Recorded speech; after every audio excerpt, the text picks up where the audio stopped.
পৃথিবীর অন্যতম ধনী দেশ চীন। চীন শুধু তাদের সংস্কৃতি ও বিচিত্র খাদ্যাভ্যাসের জন্যই পরিচিত নয়, বরং দেশটিতে 1949 সাল থেকে বর্তমান অবধি স্বৈরশাসকদের শাসন চলে আসছে। মূলত চীনের শাসক মাও সেতুং 1949 সালে চীনের একদলীয় শাসন ব্যবস্থা কায়েম করে, অর্থাৎ চীনা communist party.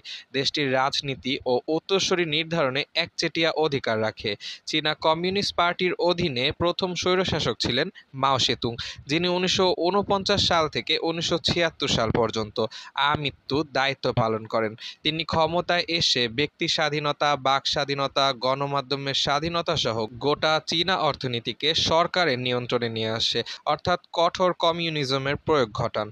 Great lip forward বা চড়ুই পাখি হত্যার মতো উদ্ভট কর্মসূচি গ্রহণ করে চীনে দুর্ভিক্ষের সৃষ্টি করে। এছাড়া সকল ধর্মচর্চা নিষিদ্ধ ও বহু শিক্ষিত ও রাজনৈতিক ব্যক্তিদের হত্যা করে।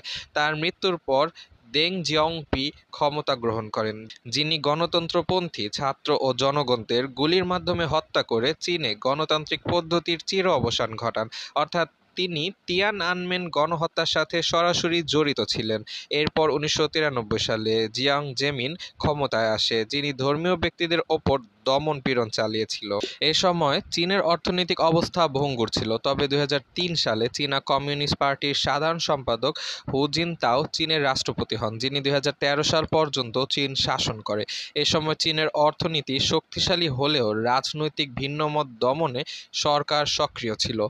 2013 সাল থেকে বর্তমান অবধি চীন শাসন করছে স্বৈরশাসক শি জিনপিং।